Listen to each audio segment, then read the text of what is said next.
In business news, the Nigerian Extractive Industries Transparency Initiative commends the bold step by President Bola Tinubu on subsidy removal. The Deputy Director and Head of Communications and Shareholders Management, Mrs. Obiageli Onoha, reveals that between 2015 and 2021, Nigeria spent $74.39 billion, that's 13.69 trillion naira on fuel subsidies.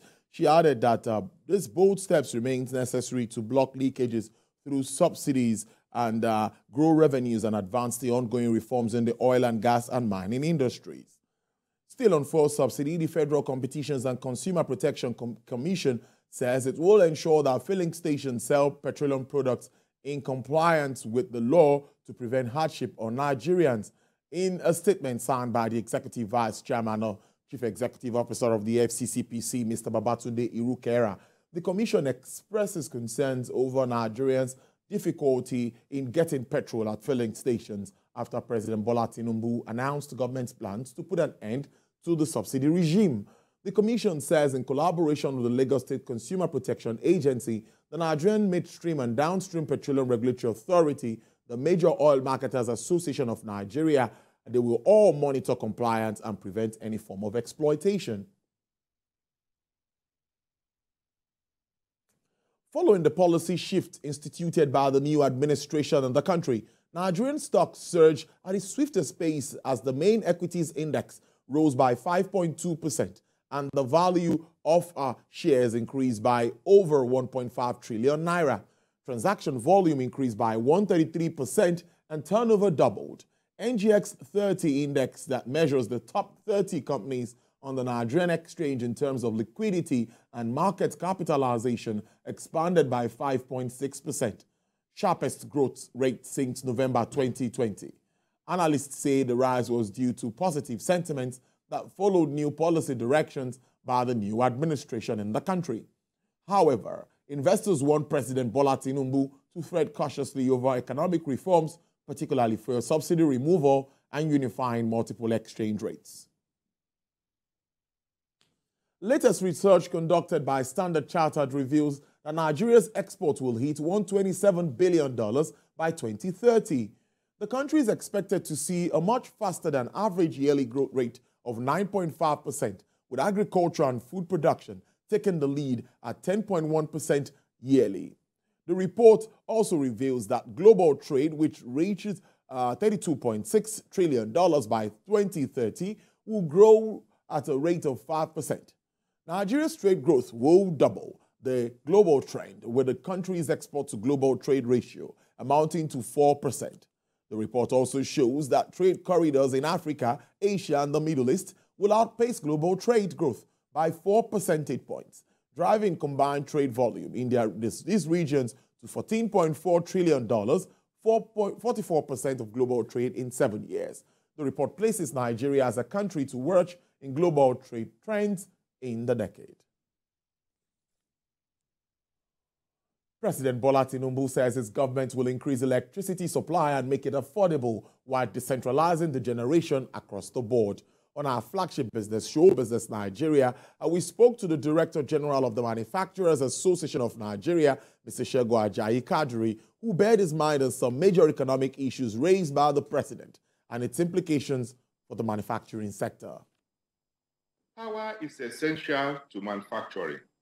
As a matter of fact, the correlation you can draw is the one between what the blood is to the body.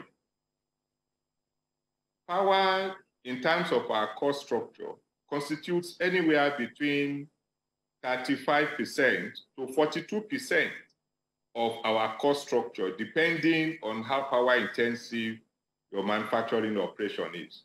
So for us to have a promise from the #1 citizen of the country that is going to address this challenge is a welcome development. But we all know that Nigeria has never been short of aspirations and promises. But what is important is to give effect to those words. And from what the president has said, and from his body language, and from the other coordinated actions that he has said will be done, we have reasonable assumption that he's going to put effect to those words. China's yuan falls to a 6-month low and Asian stock markets staggered towards a second month of losses. Today, as a weak factory activities figures offers the latest evidence that recovery in the world's second biggest economy is flattering. Now, the MSCI's broadest index of Asian Pacific shares outside of Japan fell 1.2% with hopes of a resurgence in China, which will drive global growth to have run dry.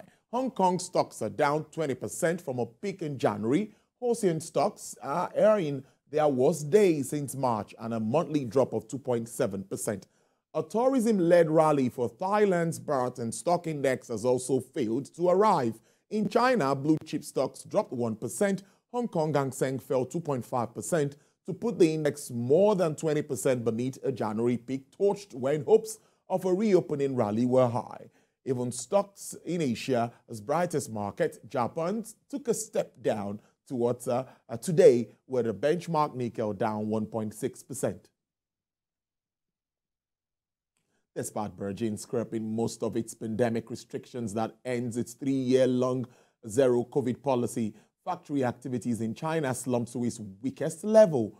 Latest data by the country's National Bureau of Statistics shows that the Manufacturing Purchasing Managers Index, PMI, dropped to 48.8 this month, compared to 49.2 in April, while non-manufacturing PMI, which measures sentiments in services and construction sectors, decreased to 54.5 in May compared to April's 56.4, also the weakest level in 4 months. President and Chief Economist for Pinpoint Assets Management, Mr. Zhao Zhang, says that cooling property market and the second wave of COVID is responsible for domestic demand weakened. In the oil and gas sector, Saudi Arabia, a top oil exporter, may slash the official selling prices for all crude grades to Asia in July. According to latest data obtained, state oil giant Saudi Aramco may cut the price for its flagship Arab Light crude by 1% per barrel and $1 per barrel in July over refining margins at Asian refineries' weakness. This will set the July Arab Light price at about $1.55 a barrel over Oman-Dubai average, the lowest since November 2021, while spot premium for Medium Eastern benchmarks crude grades softened over the months.